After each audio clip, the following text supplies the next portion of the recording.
Welcome friends to another edition of the Silk Route to Excel at Work. Hope in the last few videos you have learned something new or refreshed what you already know. In an earlier session we have looked at conditional formatting.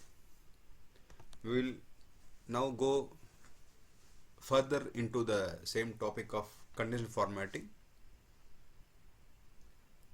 Earlier we saw how we can use the first two options of highlight cells rules, the top bottom rules. We will now go to the third option of data bars. Prior to that, like we did earlier, we will remove the existing rules, delete rule. Yes, in data bars, a sort of a graphical bar chart with particular data is shown. For this, let us have different values. All are unique values here. Fine. So select again the data which you want to have the data bars in. Data bars, you can have gradient fills. You can just hover over the option to see how it looks.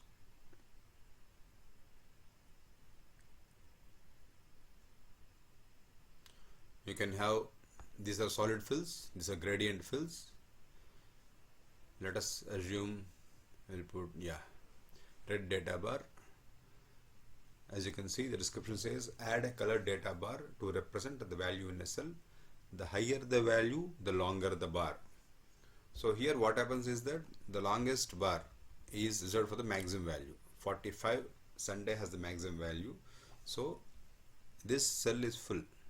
The rest of things are proportional to the maximum data here. If I make this, for example, 30, the data bar reduces accordingly. If the maximum value is increased, let us make it 50. So rest of data bars come down to match proportionately with the maximum value here. Make this 25 here. This is exactly half of the width of the cell. This can be made, like I said earlier, the options are there to make it gradient fill or solid fill. Both applications are same, only thing it depends on how you comfortable with having a solid fill or a gradient fill. To go further, you can have it in formatted data bars. You can show only the bar. In that case, the values are not shown. Value is still there. You can see in the edit bar the value is still there, but this shows only the data bars without the actual values. The values are hidden for the purpose of this formatting. You can always change the value to show a different data bar which actually it represents.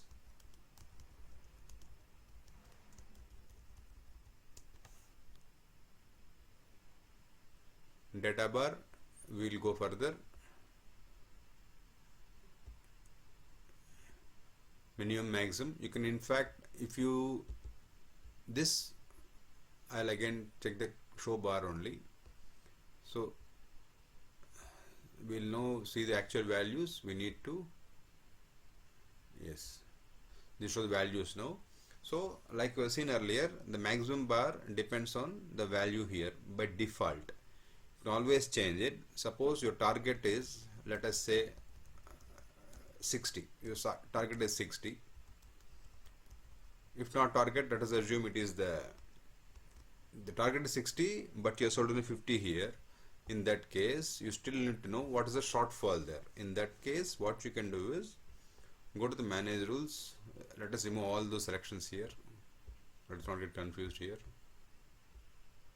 So now there are no data bars here. Select the whole data bar, conditional formatting. You want to go data bars, fine. Select a gradient fill, but go with more rules. Here you can, by default, the minimum maximum values are depending on the data range which you select here. Here you can have lowest value, let us say the number can be, let us say 25. The maximum value, let us say for the purpose of sake of our calculation, it is 60. Now the data bar oscillates between 25 and 60. If you just see how it looks like, this is how it looks like. 25 will be 0. If you make 25 here, that will be like it is 0 value. There will be no graphic there.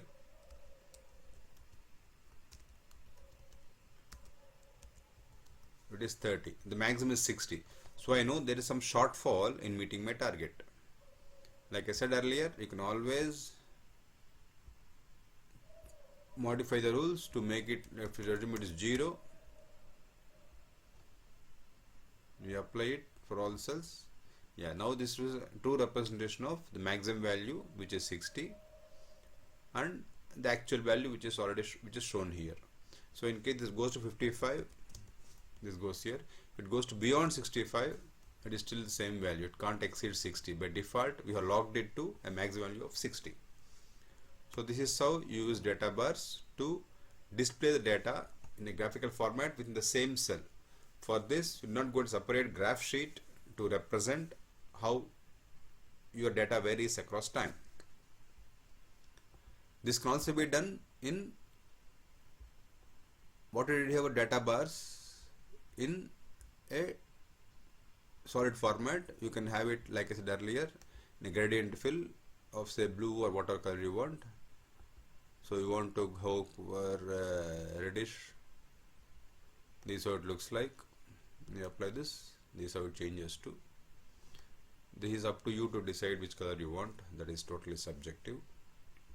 So friends, that's how you use the data bars option in conditional formatting. The subsequent topic, we look at other options of color scales, icon sets, etc. Thanks for watching. Hope you learned something new or refreshed what you already know.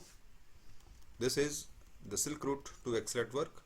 Please share with your friends and colleagues to help them and all of us to excel at work using the Silk Route to Excel at Work. Thanks for watching.